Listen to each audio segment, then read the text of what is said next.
기도하겠습니다. 주는 그리스도시요 살아계신 하나님의 아들이시나이다. 하나님 진심으로 감사를 드립니다. 오늘 창세기 35장을 통하여 이제 우리가 일어나 베델로 올라가서 단을 쌓자라는 제목으로 하나님의 말씀을 선포합니다. 창세기 35장에 계시된 예수가 그리스도 되심이 밝히 증언되어지는 축복의 말씀이 되기를 소원하고, 이 말씀을 듣기만 하는 것이 아니라 이 말씀이 우리의 혼령 만족을수와 생각과 마음을 찔러 쪼개며 우리의 삶의 현장에 그대로 성취되며 응답되어지며 살아서 역사하는 능력의 말씀이 되도록 축복하여 주옵소서. 은혜 받지 못하도록 역사하는 추악하고 더러운 사탄 마귀 귀신의 세력은 나사는 예수 그리스도를 명하노니 완전히 결박받고 무너지며 떠나갈지어다. 오늘도 최고로 성령 충만한 은혜가 임하도록 역사하여 주옵소서. 감사를 드리며 승리하신 주 예수 그리스도 이름으로 기도드리옵나이다. 아멘. 오늘 제목이 이제 우리가 일어나 베델로 올라가서 단을 쌓자라는 제목으로 하나님의 말씀을 대언합니다. 1절에 보니까요, 하나님이 이제 야곱에게 이야기를 하십니다. 지난 주간에 서원했던 베델 언약을 어긴 결과로 디나 사건이 일어나고 세겜 사람들을 다 죽이게 되는 안타까운 일들이 일어나게 되죠. 그때 하나님이 야곱에게 뭐라고 이야기합니까? 하나님이 이런 일들에 대한 해결책, 해답을 직접 주셨습니다. 일어나라는 말은 앉아있든지 누워있든지 그렇다는 말이죠. 일어나라. 그리고 베델로 올라가서, 베델로 올라가는 것이 문제가 아니에요. 베델로 올라가기만 하면 뭐합니까? 베델, 네가 처음에 해서 형을 속이고 도망가다가 사닥다리 환상을 보고 단을 돌베개에다가 기름을 붓고 여기가 하나님의 성전이 세워질 것이고, 여기서 하나님 앞에 10분의 1을 드리고 정말로 하나님을 찬양하겠다라고 서원했던 그 언약을 맺었던 그곳으로 올라가서 거기 거하며 네가 네 형 에서의 낯을 피하여 도망하던 때에 네게 나타났던 하나님께 거기서 단을 쌓아라 하시니라. 목표는 베델로 올라가서 뭘 해야 되느냐? 단을 쌓는 것입니다. 포커스는 단을 쌓는 게 가장 중요한 포커스다. 사실은 하나님께서 원하는 바가 이거죠. 그 베델이라는 곳이 장차 이제 하나님의 성전이 세워져야 될 자리이고, 결국은 눈에 보이는 성전을 세웠더니 또 눈에 보이는 성전을 우상화하고 있기 때문에 하나님께서 아예 직접 독생자 예수 그리스도로 오셔서 사람의 몸을 입고 오셔서 이 성전을 허물러라. 내가 3일 만에 다시 이렇게 세우겠다.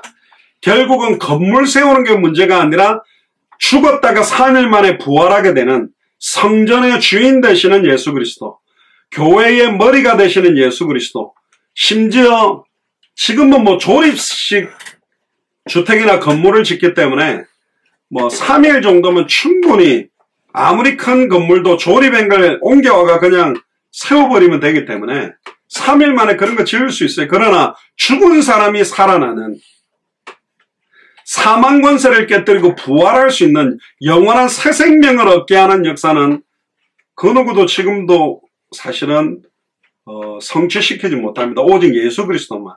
특히 고린도전서 3장 16절에 너희가 하나님의 성전인 것과 하나님의 성령이 너희 안에 가는 것을 알지 못하느냐. 바로 지금 그 무너졌던 성전을 회복시켜야 되는 것이 바로 예수님이 나의 그리스도가 되시고 예수님이 내 안에 주인 되시는 순간 우리가 하나님의 성전이 되는 거예요. 그래서 하나님의 성전을 더럽히지 말아라. 우리의 생각하는 거, 우리가 마음먹는 거, 행동하는 거, 관심사가 하나님의 뜻과 영광을 위해서만 살아야 된다. 그래서 다시는 자기를 위해 살지 않고, 특별히 서원한 목사나 선교사만 그렇게 사는 게 아니라고 되어 있습니다. 고린도후서 5장 15절에 21절에 보면 그가 십자가를 지신 목적은 다시는 자기를 위해 살지 말고 자기를 위해 죽었다가 다시 사신 그분만을 위해 살도록. 가톨릭의 큰 문제점은 뭐냐? 예수님도 믿어요. 우리는 예수님만 믿거든요. 다른 것입니다. 마리아도 믿어요. 다른 우상숭배적인 요소들도 믿어. 잡다한 것들이 통일되어 버렸어요. 뭐 가톨릭 신자들이 들으면 조금 당황스럽겠지만 혼합 종교 형식으로 가장 큰 혼합 종교가 가톨릭이다. 힌두교도 모든 종교를 갖다 흡수해버리고, 불교도 힌두교에서 나왔습니다만은, 가톨릭 같은 경우는 굉장히 많은 바벨론 사상들도 들어가 있다. 그래서 사실은 마지막에 적그리스도 역할을 할 대상들이 어떤 면에서는 성경 들고 있던 사람들이 복음 전하는 자를 방해하고 막는 시대가 오기 때문에 가톨릭은 특별히 싸우지 않습니다. 거의 다 화목해요. 왜? 많은 종교들과 화목하죠. 요즘 개신교에도 예전부터 자유주의 신학자들은 막 스님들하고 막 가톨릭이나 타 종교 무속인들하고 함께 예배하고, 예배하는데 막 스님이 나와서 기도하고, 막 목사가 설교하고, 막 축도는 또 다른 데서 하고, 미국에 이렇게 이 취임식 보면 각양 성경책을 들고 선언을 합니다만은 각양 다른, 그러니까 복음과 전혀 다른 종교인들이 나와서 막 기도하죠. 예전에 오바마 대통령 취임식 할 때 기도하는데 많은 신들의 이름으로, 그러니까 오직 예수 그리스도 하나님이 아니고 많은 신들의 이름으로 기도한다. 막 그렇게 종교 통합적인 이야기들을 하고 있단 말이에요. 제가 주중에 제가 말씀드렸잖아요. 이디오피아 여자분 한 분이 제 차를 탔습니다. 그리스도가 무슨 의미인지 아느냐 몰라서 복음 전하니까 너무 기뻐하면서 갑자기 뜬금없이 이분에게 웃긴 이야기를 했습니다. 뭐라 그러냐면, 예수님이 십자가에 달릴 때 그 십자가 달린 나무 반쪽이 지금 이디오피아에 있대요. 그게 무슨 생뚱맞은 말인가. 진짜니까, 진짜라는 거예요. 거기에 끝나는 게 또 조금 있으니까, 모세 시대 때 만들었던 언약궤, 그 안에 아론의 쌍난 지팡이와, 모세가 받았던 십계명이 기록된 두 돌판, 그리고 만나가 담긴 항아리, 그 언약궤가 지금 이디오피아에 있다는 거예요. 속으로 주여, 이 아주머니가 지금 왜 이러시지? 가톨릭 신자거든요. 그런데 제일 마지막 하이라이트는 뭐냐? 성경에 나오는 아담과 하와가 이디오피아 말을 썼대요. 그래 너무 당황스러워가지고, 도대체 이분한테 누가 이런 이상한 것들을. 제가 성지순례 때 이스라엘을 갔습니다. 이스라엘에 가면요, 예수님이 중요한 메시지를 했던 것마다 기념하는 교회들이 서 있거든요. 뭐 팔복 설교를 했던 곳에 팔복 교회다, 하여튼 그런 교회들이 있어요. 근데 제일 하이라이트가 어디냐? 골고다 언덕에 있는 예수님이 십자가에 달렸던 그 교회거든요. 사람들이 줄을 서가 뭘 보기를 원하냐면 그 교회 안에 무슨 구멍이 하나 뚫려 있어요. 그게 뭐냐? 예수님 십자가가 그 구멍에 딱 꽂혀 있었다는 거예요. 그래, 그 구멍을 한번 들여다보면 자기가 뭔가 이렇게 홀리해지고 이런 줄 알고 그거 보려고 서로 얼굴을 갖다 대고 손으로 만지고, 거기 보면 그리스도 정교회, 헬라 정교회, 가톨릭, 개신교, 다양한 기념하는 사람들이 뭘 갖다 놔가, 죄송합니다. 교회가 아니라 무슨 무당집처럼 이상한 걸 다 걸어놨어요. 이상한 문양에 다음에 그 사진들을 제가 구하면 한번 올려다. 이게 지금 뭐 하는 거지? 단언합니다. 그 구멍이 예수의 십자가 꽂힌 구멍이라 할 수 있냐? 모른다니까요. 그거 어디인 줄 알아요? 자꾸 그걸 의미를 부여해가 이게 홀리하고 신령하고 이게 그건 저런. 장대에 매달린 노뱀, 그걸 쳐다본 사람은 질병이 다 나았잖아요. 그런데 나중에 보니까 모세가 쳐들었던 그 노뱀을 만들고 쳐들었던 그 장대에 노뱀 만들어 놓은 그걸 노수로 돼 있는 뱀을 갖다가 나중에 보니까 숭배하고 있는 거예요. 그러니까 히스기야 왕이 그 가져와가지고 다 부셔갖고 가로내면서 느후스단 그랬어요. 이거 쇠 조각이다. 왜 이거에 경배하냐? 사람들은 눈에 보이고 잡히는 거 좋아합니다. 보통 백화점에서도 고객들이 벤츠나 BMW 타고 VIP 대접해가 발레 파킹 공짜로 해주고 이렇게 합니다. 근데 허름한 게 가면요, 저쪽으로 돌아가세요. 쪽문으로 들어오세요. 사람들은 눈에 보이는 걸 가지고 합니다. 교회 건물이 으리으리하고 어마어마한 재산이 있고 이러면 사람들이 대단한 사람인 줄 착각한 거죠. 그래서 예수님이 직접 가장 낮은 곳으로 임하셨어요. 낮은 곳으로 임하소서 그랬잖아요. 말구 위에 태어나셨어요. 30년 동안 아무 말 안 하고 목수 일을 하며 생활하다가 딱 30살 때 3년 반 동안만 딱 사역하셨거든요. 그러니까 바리새인 사두개인 서기관이 딱 보면 웃긴 겁니다. 저 뭐야, 목수하던 애가. 지금으로 보면 스펙도 없고, 지금 뭐 미국으로 보면 아이비리그나 서울대, 연세대, 고려대 이런 최고 스카이 대학도 아니고 뭐 이상한 시골 출신이 뭐 좀 능력 행하고 막 이렇게 한다고 해가 저 뭐지? 그렇습니다. 모든 걸 속인 거예요. 진짜를 볼 수 있는 사람들을 찾는 겁니다. 2절 3절에 보세요. 야곱이 이에 자기 집 사람과 자기와 함께한 모든 자에게 이르되, 항상 보면 출애굽할 때도 모세에게도 보면요, 이스라엘 백성들만 나온 게 아니라 항상 거기에 끼어 있는 사람들이 누구냐? 함께 하고 있는 사람들이에요. 종살이를 하거나 이방인들이 꼭 끼어 있어요. 이게 하나님의 계획이라니까요. 함께한 모든 자에게 이르되 너희 중에 이방 신상을 버리고, 이 말은 거꾸로 말하면 아직도 이방 신상을 가지고 있잖아요.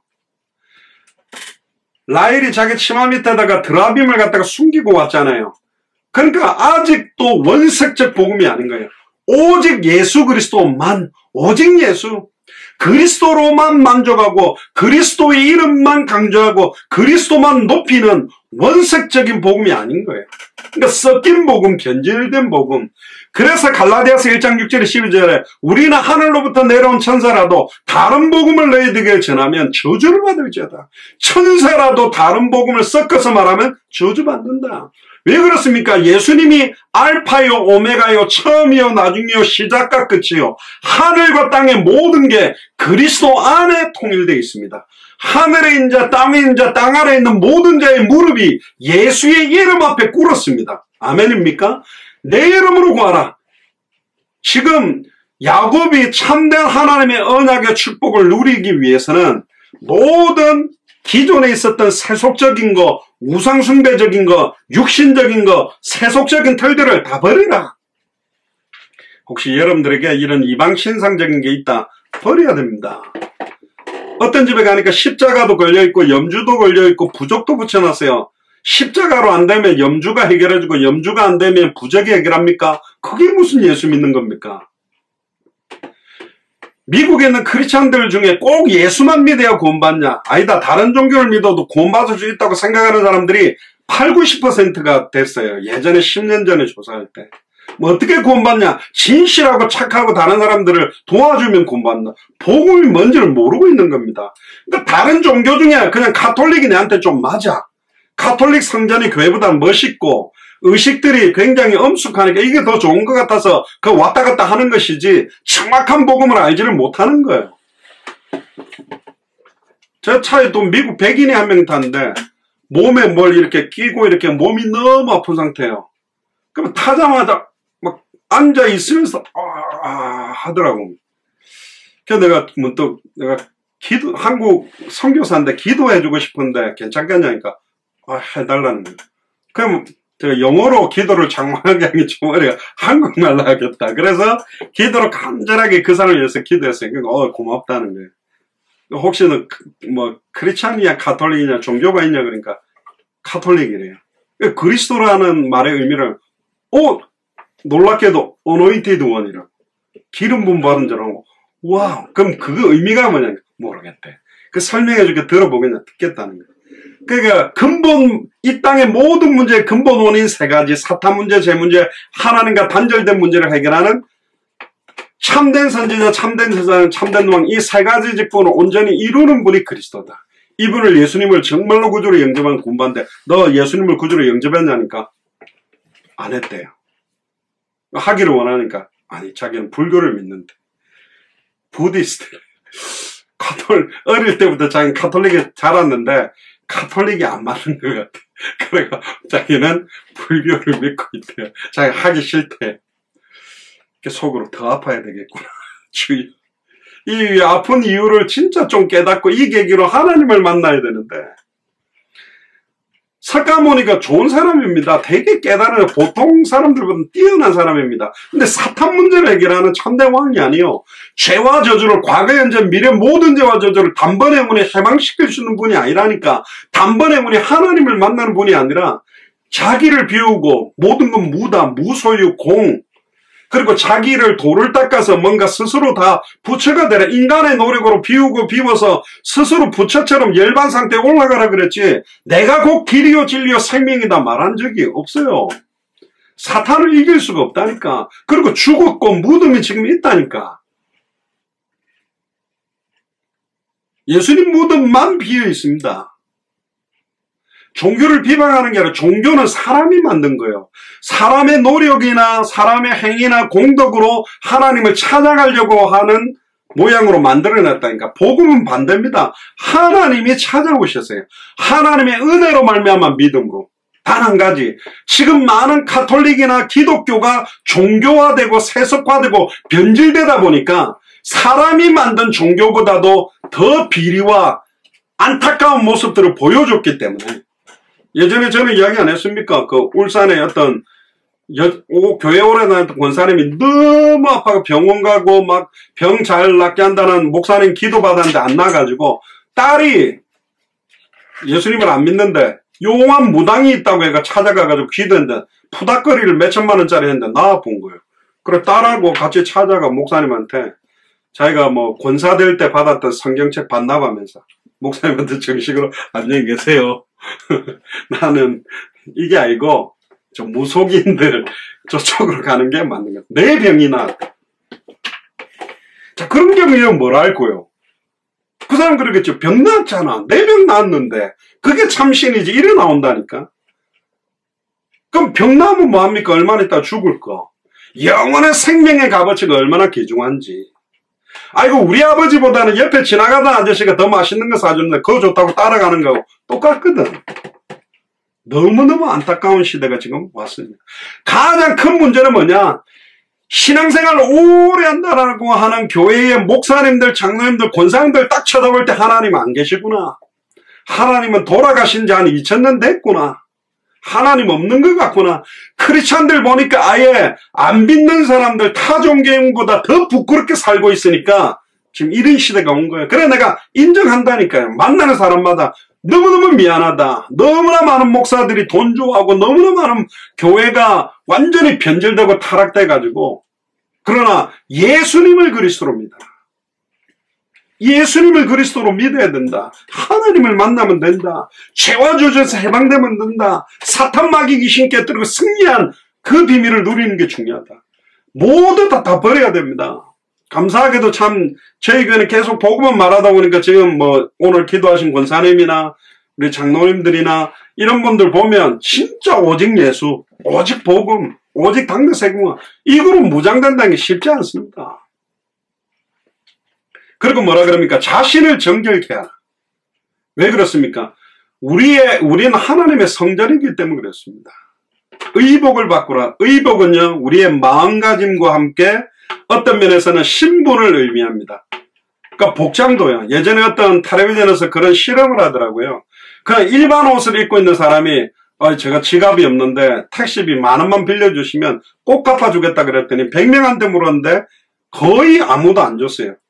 근데 갑자기 군인 장교복을 딱 입고 똑같은 사람이 너무 죄송하다고 지갑을 잃어가지고 택시비가 없는데 10,000원만 빌려주면 갚아주겠다니까 그때 한 30명인가가 10,000원씩 주고 30만 원을 딱 진 거예요. 그러니까 사람들은 뭐에 많이 영향을 받냐? 눈에 보이는 거예요. 딱 그 군인 장교복장 딱 입으면 멋있거든.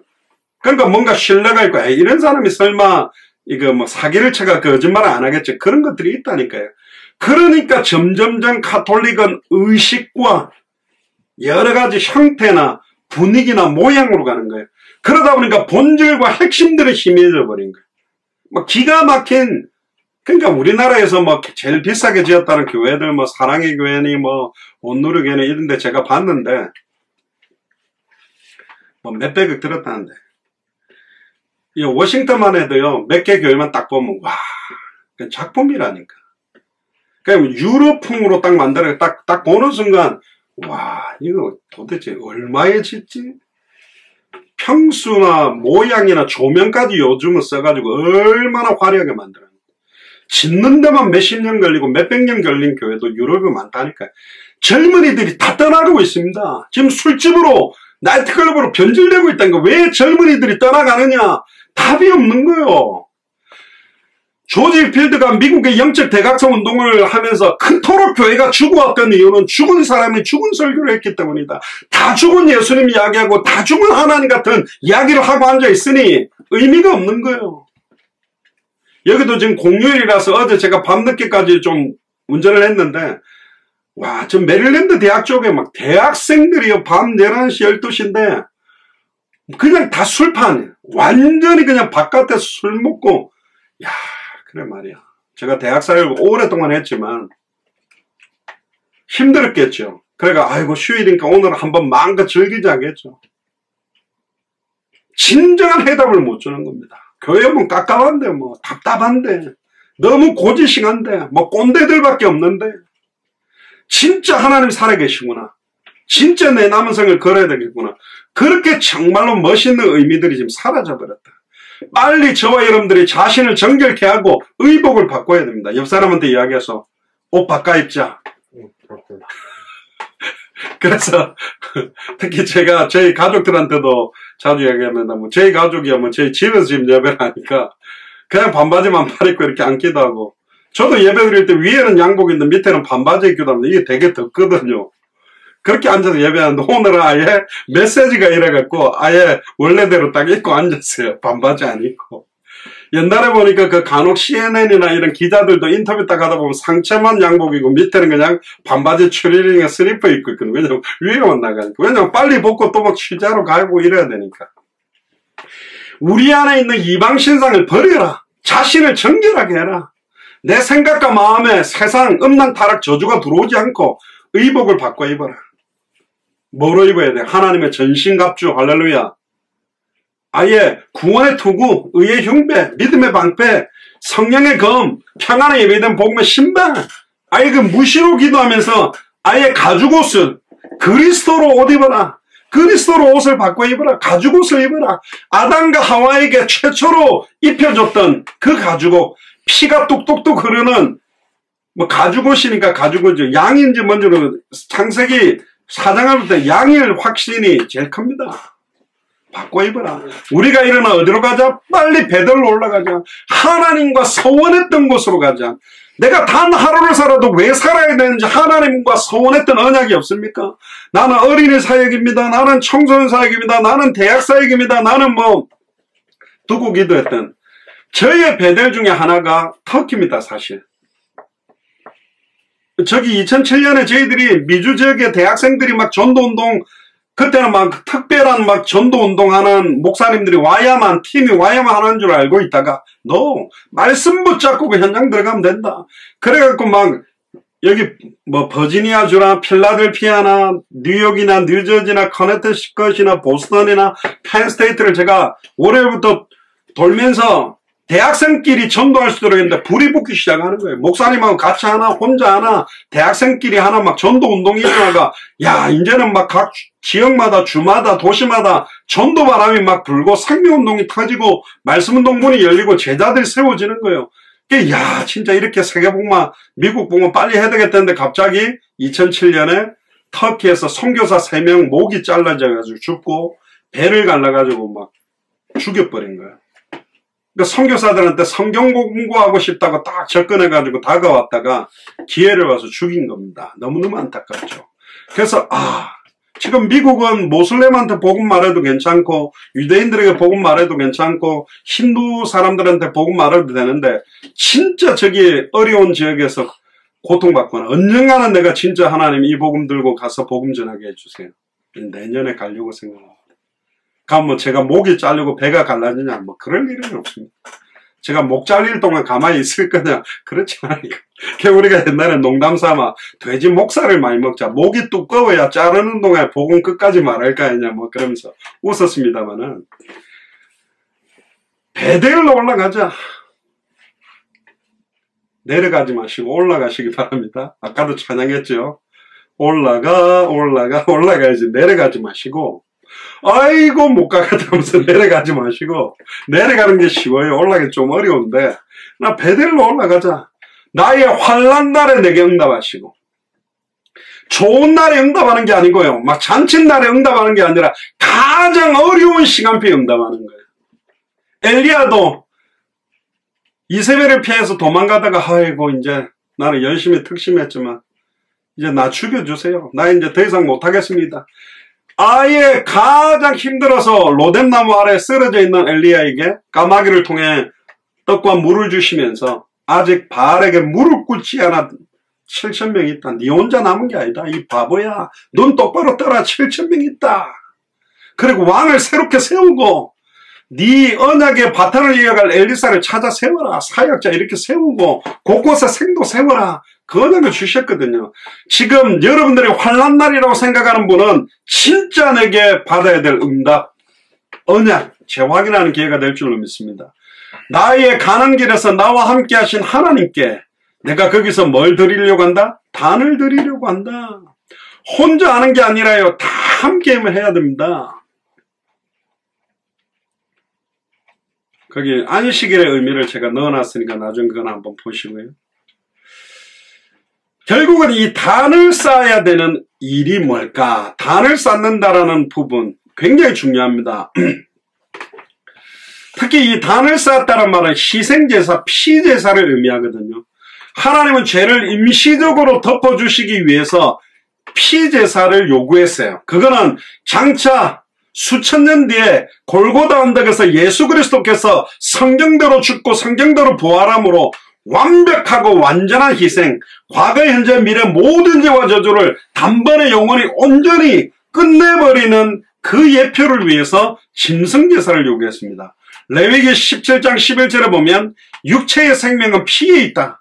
그래서 내가 이 피를 너희에게 주어 단에 뿌려 너희의 생명을 위하여 속하게 하였으니 생명이 피에 있으므로 피가 죄를 속한다. 결국은 이 희생제사는 피를 원래는 야곱이 돌베개 했던 그 베개에다가 기름을 부어서 단을 세웠지만 다시 그 기름으로 부은 그곳에다가 뭘 부으라고 하냐? 피를 부으라고 합니다. 단에다가 피를 뿌리고 왜 그러냐? 생명이 피에 있기 때문에 피가 죄를 속한다. 깨끗하게 만들기 위해서 물로 정결케 하고 물로 정결하게 못하는 것은 피로 정결케 한다라고 되어 있거든요. 피로 정결하게 한다라는 말이 영적인 의미가 들어있는 겁니다. 장차 예수 그리스도의 보혈, 히브리서 9장 22절에 피 흘림 없이는 사함이 없다.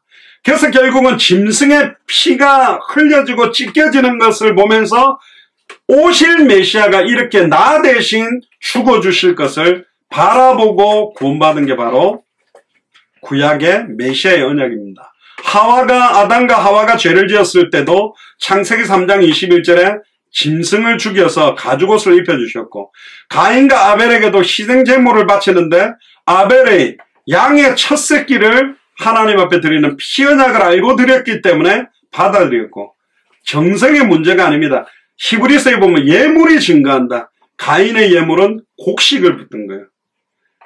원래 곡식 제사도 반드시 피제사와 함께 드려져야만 하나님께 받아들여지는 겁니다. 홍수가 물러간 이후에도 노아는 창세기 8장 20절에 21절에 짐승으로 희생제사를 하나님께 드렸습니다. 왜 이 희생제사를 드려야 되고 어떤 의미가 있습니까? 희생제사를 드릴 때 첫 번째로는 짐승이 흠이 없어야 돼요.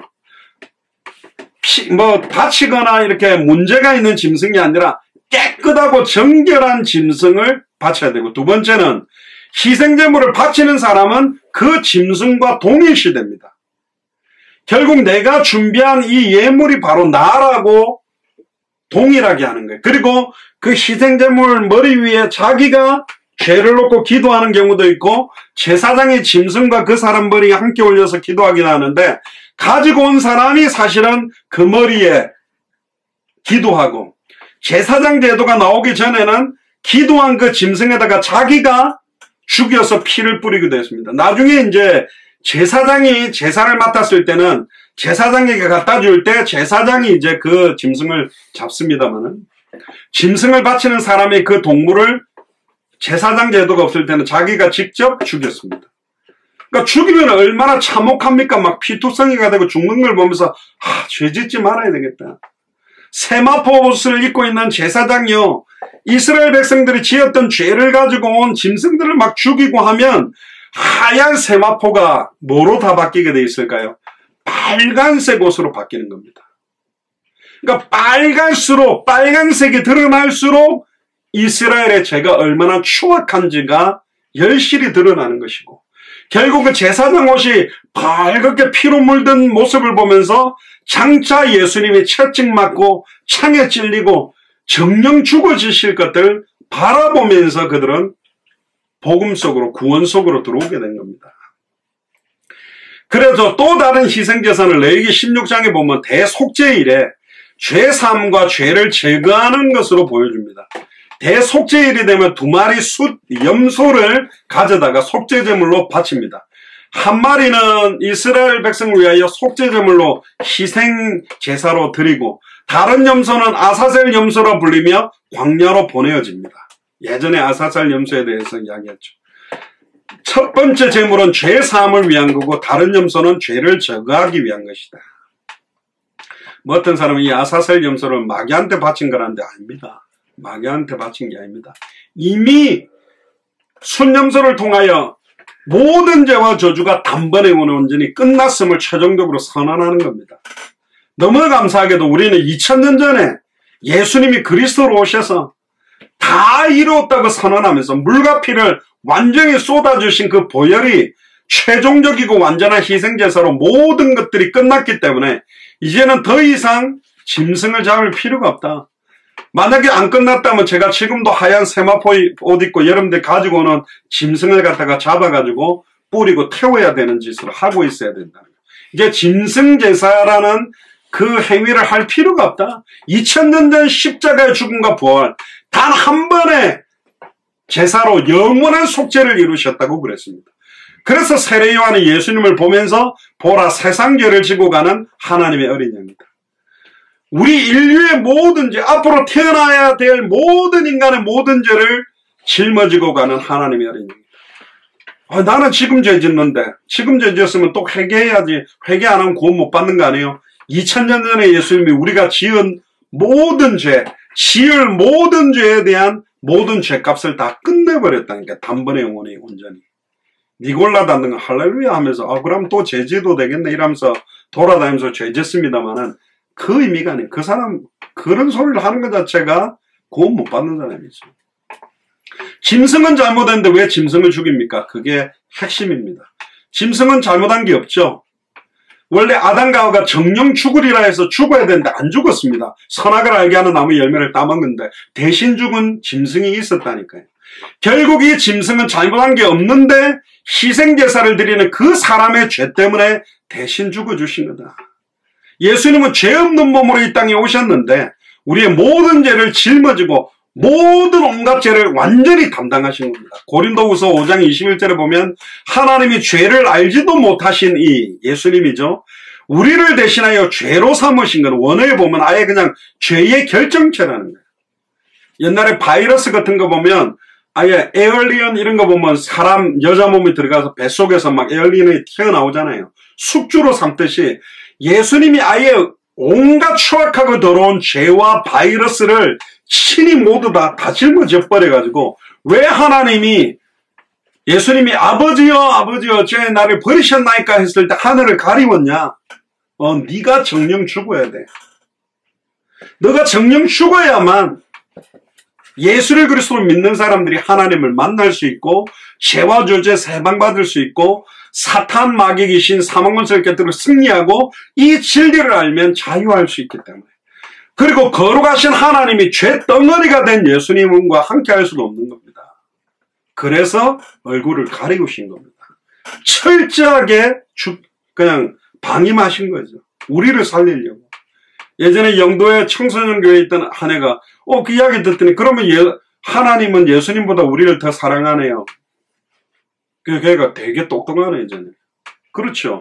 우리를 살리려고 예수님을 죽였으니까. 하나님이 예수님보다 우리를 더 사랑하는 거잖아요. 너무너무 사랑하는 독생자를 죽였다. 솔직히 우리가 그런 사랑 받을 만한 값어치가 있나요? 예수님을 죽여서 우리를 살릴 만한 그렇게 삽니까? 그래서 그 크신 하나님의 사랑이라는 거죠. 측량할 수가 없다는 거. 왜 죄로 삼으셨냐? 우리로 하여금 그 안에서 예수 그리스도 안에서 뭐가 되게 하려 함이라? 하나님의 의. 하나님의 의가 예수님인데 그 예수님의 의가 우리에게 임함으로 우리 또한 하나님의 의가 되게 만들었다. 기적이잖아요. 성격도 괴팍하고 더럽고 분노하고 남을 저주하고 정죄하는 모습 보면 내가 진짜 이래 추억. 근데 우리를 하나님의 의가 되게 하시려고 고린도전서 15장 3절 4절에 성경대로 죽고 성경대로 살아나셔서 지금은 저와 여러분들 속에 계십니다. 짐승은 대속물로 사용됐어요. 완전한 대속물이 누구냐? 예수 그리스도입니다. 짐승 대속물은 임시적이기 때문에 반복적으로 계속 해야 돼요. 또 죄지면 또 해야 돼. 또 죄지면 또 해야 돼. 그런데 예수님은 2000년 전에 단 한 번 제사로 과거, 현재, 미래의 모든 죄를 끝내버렸기 때문에 짐승 제사는 이제 필요가 없다. 단번에 영원히 온전한 최종적인 대속물이다. 하나님과 인간 사이에 유일한 중보자 되시는 분이 예수님입니다. 믿습니까? 4절 5절에 보세요. 그들이 자기 손에 있는 모든 이방 신상과 자기 귀에 있는 고리, 금고리겠지요. 야곱에게 주었어요. 야곱이 그것들을 세겜 근처 상수리 나무 아래 묻고 그들이 발행하였으나 아마 묻어놓고 가다가 돌아가고 다시 파내 가려고 하는 생각이 있었는지 모르겠는데 아무리 내게 금덩어리처럼 값어치 있더라도 다 벗어야 되는 겁니다. 벗겨내버려야 되는 거예요. 이게 허물을 벗듯이 옛사람의 모습을 다 벗겨내고 하나님이 그 사명 골들로 크게 두려워하게 하신 거로 야곱의 아들들을 추격하는 자가 없었더라. 아까 두려워했었잖아요. 이거 다른 나라들이 우리가 그 세겜 사람들을 죽였다고 해가 와가지고 우리를 공격하지 않을까. 그런데 하나님은 완벽하게 보호하셨어요.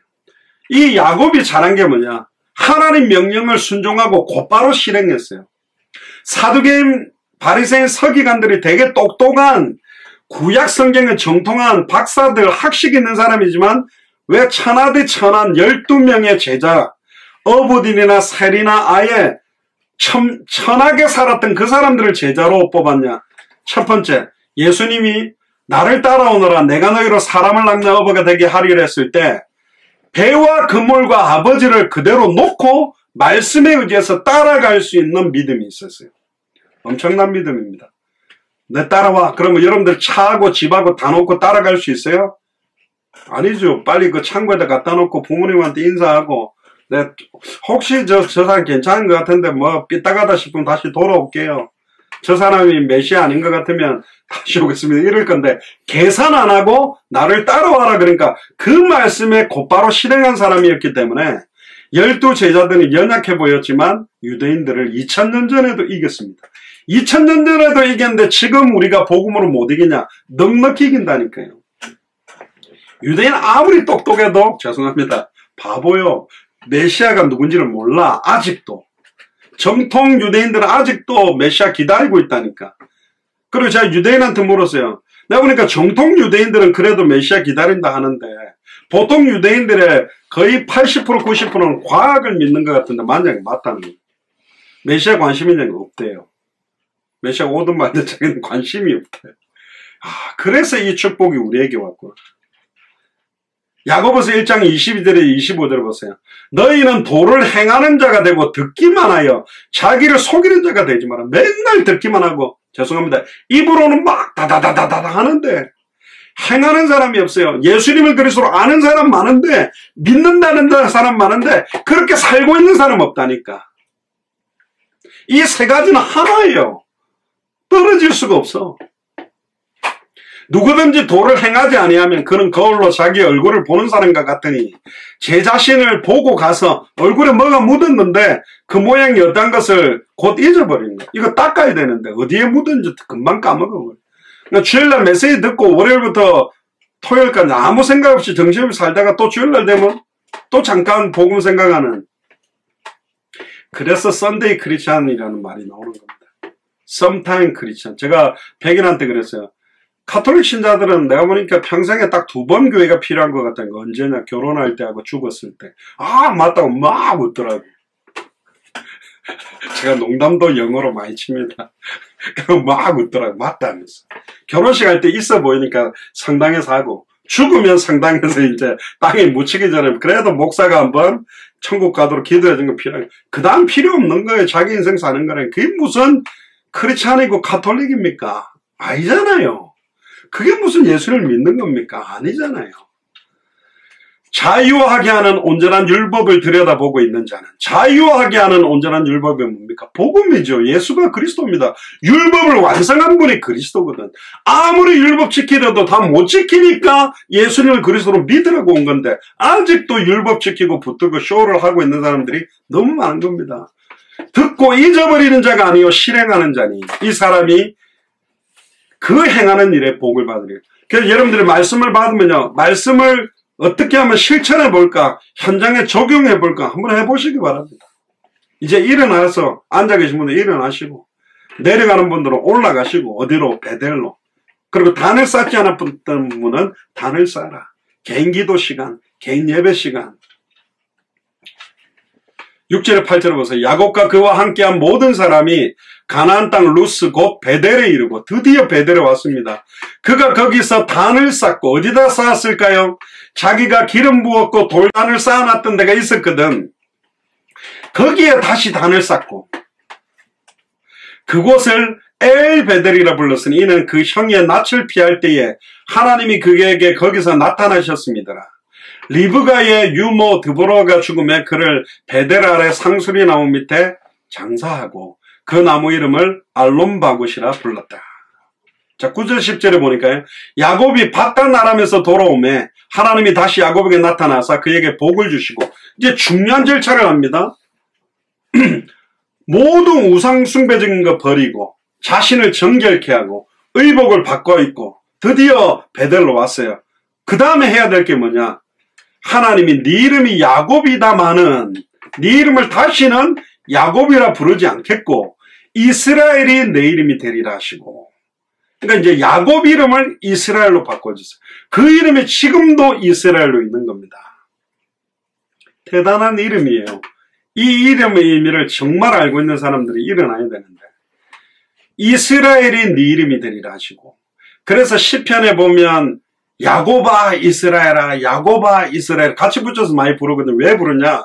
그 야곱아 할 때는 네 옛날에 머리 쓰고 여자 밝히고 삼촌도 속이고 형도 속이고 잔머리 쓰던 옛사람 모습의 야곱. 그리고 이스라엘아, 너는 야복강가에서 천사와 씨름해서 이긴 존재가 아니냐. 옛날에 완전히 육신적으로 인간적으로 세상적으로 너를 위해 살았던 네 옛모습 버리고 이제는 오직 주와 복만을 위해서 당내 생활에서 살아야 되는 게 아니냐. 그래서 이름을 바꿔야 된다. 그래서 아브람도 아브라함으로, 사레도 사라로 바꿨거든요. 저도 영어 이름이 제임스인데요, 이번에 바꾸려고 합니다.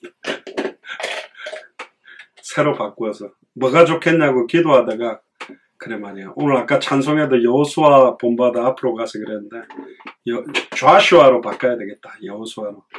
본격적으로 이제 당대 세계복음화, 세계복음화 정복을 해야 되겠다. 그렇게 생각합니다. 이름 바꾼다고 다 되냐? 그건 아닌데, 이름 안에 어마어마한 의미가 있어요. 자식도 하나도 없는데 자꾸 아브라함한테 열국의 아버지 부르니까 쪽팔려져. 제발 좀 부르지 말라면서. 다른 말로 말하면 아예 사골서 사는데 어이 집주인 이름 바꿨는데 어이 집주인 불러보세요. 얼마나 짜증나겠어요. 맨날 FF 떠가지고 맨날 성적 안 나오는데 이름을 바꿔준다. 에이 스칼라십, 에이 스칼라 이렇게 부르면 쪽팔리는 거예요. 어이 장학생 너무 부끄러운 거거든. 그런데 결국은 그 이름에 합당한 응답이 와버렸다니까요.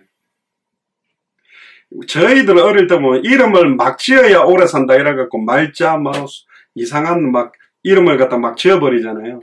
진짜 영적인 의미를 알고 이름을 재확인해야 됩니다. 이스라엘이 네 이름이 되리라 하시고, 그가 그의 이름을 이스라엘로 불러줬어요. 하나님이 이스라엘아 불러주신 거예요. 그러니까 얼마나 멋있습니까? 너는 더 이상 형을 속이고 삼촌을 속이고 사는 인생이 아니고, 여자 아내를 삼기 위해서 라헬 한 사람 때문에 수십 년을 갖다가 보내고 사는 인생이 아니라 하나님과 겨루어서 이긴 자다. 하나님께 복을 받은 자다. 예레미야 1장에도 너는 다시는 아이라 하지 마라. 내가 너희를 어머니 뱃속에서 복중에 짓기 전에 태에서 나오기 전에 너를 알았고 너를 구별했다. 열방의 선지자로. 그게 우리입니다. 그래서 우리는 당대 세공하는 거예요. 큰 교회 건물 가지고 있는 교회 사람들이 우리 딱 보면 웃기겠지. 근데 언약은 이렇다니까요. 놀랍게도. 11절에 15절에 보세요. 그에게 이르시되 나는 전능한 하나님이니라. 그러면서 하나님 내가 누군지 아는 나는 전능하다. 못하는 것이 없는 분이. 생육하며 번성하라. 이 생육하고 번성하고 충만하고 정복하고 다스리라는 누구한테 원래 줬습니까? 아담과 하와에게 줬는데 사탄의 미혹을 받고 죄를 짓고 다 잃어버렸어요. 그래서 하나님이 가인과 아벨을 통해 가인이 아벨을 죽이니까 셋을 통해 노아를 통해 아브라함, 이삭, 이제는 야곱에게 이어졌고 아브라함, 이삭, 야곱, 요셉을 이어서 모세를 이어서 쫙 역사적으로 이어져 온 게 초대계 12제자를 통해서 미국을 통해 영국을 통해 선교사들이 우리나라에 복음 전해주고 이 복음이 우리에게까지 와서 우리도 생육하고 번성해야 된다니까요. 그래서 우리는 모든 족속 천하만민 땅끝 그 언약을 딱 쥐고 있는 겁니다. 국민과 많은 국민이 내게서 나오고 할렐루야. 여러분들 통해 국민이 나온답니다. 왕들이 내 허리에서 나오니. 그래서 원래 메시아가 오면 왕들이 허리에서 나오고 세계 모든 나라의 선지자 제사장 왕의 나라가 될 줄 알았는데 막 죽은 사람도 살리고 오병이어 기적도 일으키고 풍랑도 잠잠케 했다니까 저 예수가 이걸 감당해 주겠다 했는데 웬걸 십자가 달려 죽었다는 거예요. 자기 뜻대로 안 해주는 거예요. 그러니까 메시아가 아니라고 생각하는 거죠. 근데 하나님의 계획은 이 의미가 아니잖아요. 이것 때문에 지금 수많은 나라마다 예수를 그리스도로 믿는 복음 가진 자들이 얼마나 많이 일어나고 교회들이 세워졌습니다. 왕들이 내 허리에서 나오리라. 내가 아브라함과 이삭에게 준 땅을 네게 주고 그냥 우리에게 주는 게 아닙니다. 언약으로 주셨던 땅 내가 네 후손에게도 그 땅을 주리라 하시고 하나님이 그와 말씀하신 곳에서 그를 떠나 올라가시는지라. 야곱이 하나님의 자기와 말씀하시는 곳에 기둥곳 돌기둥을 세우고 처음에는 돌 베개를 하던 거를 해가 쌓았는데 이제는 뭘 세우세요? 돌 기둥을 세웁니다.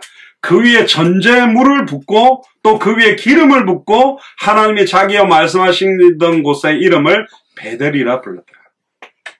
이 베델이라고 불리웠던 곳이 사실은 지금 예루살렘 성전이 세워졌었던 곳이고 그게 다 무너지고 지금은 아예 거기에 황금돔 모슬렘 사원이 있고 동쪽 벽 아예 통곡의 벽이라고 하는 벽만 남게 된 겁니다. 지금 그 벽에 갖고 아이고 이 성전 제3성전 다시 회복하게 해주세요. 유대인들은 건물 지으면 되는 줄 알고 아니라니까요. 그 건물 지으면 됩니까? 건물 짓는다고 되는 게 아니라니까 빨리 모슬렘 속에 예비되어 있는 사람들을 찾아서 제자 삼아야 되거든요. 16절에 20절에 보니까 그들이 베델에서 발행하여 에브라스에 이르기까지 얼마 길을 격한 곳에서 라헬이 임산하여 심히 신고하더니 그가 난산할 즈음에 산파가 그에게 이르되 두려워 말라. 지금 그대가 또 등남하느니라 하며 그가 죽기에 임하여 그 혼이 떠나려고 할 때 이 제일 사랑했던 아내 라헬이 죽어가면서 아들의 이름을 짓습니다. 처음에는 베노니 슬픔의 아들이라 하면서 자기 너무 죽을 것 같으니까 근데 야곱이 이름을 바꿔줍니다. 베냐민 오른손의 아들. 그리고 안타깝게 라헬이 빨리 죽습니다. 레아나 비라나 실바보다도 라헬이 죽음에 에브랏 곧 베들레헴 길에 장사되었고 야곱이 라헬의 묘에 비를 세웠더니 지금까지 라헬의 묘비가 있었더라.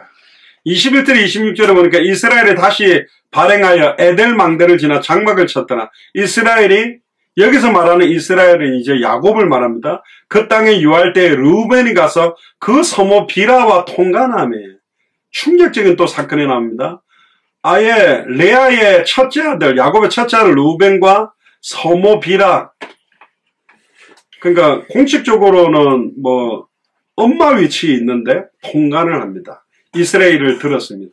야곱의 아들은 12이라. 이걸 왜 좀 찝찝한 거니까 좀 없애지. 이걸 왜 기록에가 넣느냐. 왜 다윗 왕이 우리아를 죽이고 바세바를 취한 그 장면을 그냥 바세바를 아내 삼아서 솔로몬을 낳았다 이러지 왜 그 사건을 기록하느냐? 그게 우리는 아니라는 거예요. 12지파의 리더자들이 야곱의 12아들 중에 장자가 되는 첫째 할 만한 위치나 자격과 인품이나 이런 모습이 완벽하지 않았다. 그럼에도 12지파를 끌 수 있도록 하나님이 한 거라니까. 그래서 은혜라 그럽니다. 받을 수 없는 사람들이 받았을 때 은혜라 그러죠. 레아의 소생은 야곱의 장자 르우벤과 그 다음 시므온 12지파 이름들을 말합니다. 레위, 유다, 이사갈, 스불론. 라헬의 소생은 요셉과 베냐민. 라헬의 여종 비라의 소생은 단과 납달리. 레아의 여종 실바의 소생은 갓과 아셀이니. 이들은 야곱의 아들들이요 밧단아람에서 그에게 낳은 자더라. 27절에 29절에 보니까 야곱이 기럇 아르바의 마므에로 가서 그 아비 이삭에게 이르렀으니. 그러니까 야곱이 아버지 이삭을 드디어 만났죠. 근데 안타깝게도 라헬은 죽었고. 그러니까 공식적으로 이삭은 라헬의 얼굴을 본 적이 없게 되어버렸습니다. 기럇 아르바는 곧 아브람과 이삭의 우고하던 헤블론이더라. 이삭의 나이 180세라. 이삭이 나이가 많고 늙어 기운이 지나며 죽어 자기 열조에게로 돌아가니 그 아들 에서와 야곱이. 그러니까 아버지 죽었다가 에서가 다시 와서 그를 장사합니다. 자, 결론 세 가지. 첫 번째, 우리는 하나님께서 야곱에게 베델로 올라가라고 명령했듯이 우리의 베델로 올라가서 우리가 이제 단을 쌓아야 됩니다. 진짜 하나님 앞에 여러분들이 언약 맺었던 거, 내 남은 평생 하나님과 맺었던 서원했던 언약이 있습니까? 또 하나님 내가 이 사역을 하겠습니다. 이 나라를 놓고 선교하겠습니까? 했던 그걸 새롭게 회복하셔야 됩니다. 신구약 성경의 모든 말씀의 핵심인 예수가 그리스도는 성경의 복음에 완전히 순종하고 헌신하는 게 너무너무 필요하다. 그래서 여러분들 하나님과의 1대1의 시간, 단을 쌓는 시간을 좀 가지면 좋겠고요. 신명기 10장 12절 13절에도 이스라엘아 내 하나님 여호와께서 내게 요구하신 것이 무엇이냐? 곧 내 하나님 여호와를 경외하고 공경영자 두려워할 외자를 쓰면서 공경하면서도 두려워해야 돼요.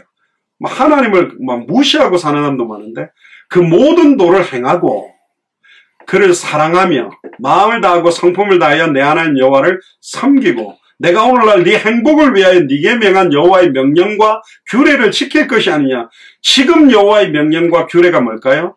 모든 족속으로 제자 삼고 천하 만민에게 복음을 전하고 땅끝까지 이르러 증인되는 내가 너에게 분부한 모든 걸 가르쳐 시키게 하는 게 여호와의 명령과 규례입니다. 성경의 복음, 성경의 전도, 성경의 끝을 전달하는 거예요. 데살로니가후서 2장 15절 이러므로 형제들아 굳게 서서 말로나 우리 편지로 가르침을 받은 유전을 지키라. 여기 유전이라고 왜 표현했냐? 장로들의 유전이나 규례나 전통, 너가 좋아하는 유전돼 가지고 온 거 전통이나 규례가 아니라 우리 편지로 가르침을 받은 유전. 이게 뭐죠? 데살로니가 교회에 보냈던 예수가 그리스도란 복음을 지켜라. 그리고 두 번째입니다. 우리는 하나님께서 우리에게 주신 새 이름을 감사해야 된다. 우리가 그럼 이름 더 바꿔야 됩니까? 아니요. 우리에게 이제는 하나님의 자녀가 됐고요. 우리는 예전에 이방인이었습니다. 예수님 한국 사람 몸 입고 온 것도 아니잖아요. 유대인의 몸을 입고 오셨거든. 그만큼 이스라엘의 민족은 대단한 축복을 받았는데 다 놓쳐버렸어요. 그래서 우리가 한국 사람이다. 특히 이제 미국에서 태어난 한국 아이들이 처음에는 자기가 그냥 아메리칸 미국 사람이다 생각했는데 학교 갔는데 자꾸 자기 보고 한국 사람이 그러고 백인은 백인끼리 놀고 흑인은 흑인끼리 놀고 아시아는 아시안끼리 놀면서 뭐지? 그러면서 혼란이 오죠. 옛날에는 한국 사람인 게 부끄러웠는데 요즘은 워낙 전 세계 사람이 한국 사람 좋아하니까 조금 자부심을 가집니다만은. 그래서 우리가 그 1.5세 2세들을 바나나라고 부르거든요. 껍데기는 노란데 속은 하얘가지고 껍데기는 한국 사람인데 생각사고는 다 백인하고 똑같다 그래서 바나나라고 부르기도 했는데 우리에게는 이제 하나님의 자녀, 성도라는 이름을 주셨습니다. 요한복음 1장 12절에 영접하는 자 곧 그 이름을 믿는 자들에게는 예수를 그리스도로 믿는 자들에게는 하나님의 자녀가 되는 권세를 주셨다. 그래서 미국 솔직히 말하면 백인들 막 키 크고 눈 파랗고 머리 노랗고 특히 백인들 보면 되게 잘생겼어요. 또 여자들도 보면 키도 크고 훨씬 우리보다 조금 우월한 유전자가 있는 거는 맞아. 그런데 그들은 오직 예수, 생명운동, 말씀운동, 오직 주와 복음만을 위해 살겠다고 간절함들은 그들이 별로 없더라고. 왜 간절함이 없냐? 너무 좋아. 세상이 아름답고 자기들은 뭐 할 것도 많고 취미생활도 많고 뭐 차에 보면 뭐 별의별 거 다 얹고 다니면서 뭐 배도 얹고 다니고 뭐 별의별 거 얹고 다니면서 놀러 다니고 막 배 타고 다니고 막 자기 취미생활하기 바쁘지 생명운동, 말씀운동, 제자운동 하려고 밤낮으로 뛰어다니는 사람들은 거의 없다. 별로. 그러니까 이 한국 사람들이 복을 받은 겁니다. 로마서 1장 7절에 하나님의 사랑하심을 입고 성도로 부르심을 입은 모든 자. 그렇게 되죠. 장성도 목사는 제 동생 이름이 성도인데 어쨌든 이름을 잘 지어주셨는데 어쨌든 우리는 하나님의 자녀다. 그냥 하나님의 자녀가 아니고 당대생으로 완성할 하나님의 자녀. 당대생으로 완성할 성도. 그리고 우리에게는 목사로 또 전도사로 장로로 권사로 집사로 안수집사로 직분까지 주신 겁니다. 그러니까 진짜 감사해야 되고요. 마지막 세 번째, 우리는 이 세상이 나그네 길임을 알고 모든 기대와 소망을 우리 안에 계신 예수 그리스도와 하늘에 두고 살아야 된다. 야곱이 가나안 땅 왔는데도 아내가 죽고 아들의 문제, 실수와 죄악이 드러나죠. 그렇습니다. 이 땅은 본향이 아닙니다. 장차 올 천국이 우리의 본향이고 결국은 하나님은 영원한 참된 평안과 기쁨이 있는 천국을 예비하고 계시고 사도 베드로를 통해서 우리에게 이렇게 말합니다. 베드로전서 1장 4절에 썩지 않고 더럽지 않고 쇠하지 아니하는 기업을 주셨다. 따라해보세요. 썩지 않고 더럽지 않고 쇠하지 아니하는 기업. 이게 천국의 기업, 위에서 부르신 부름의 상, 그걸 우리에게 주. 당대생으로 완성하는 기업, 하나님의 영적인 기업을 우리에게 주셨다.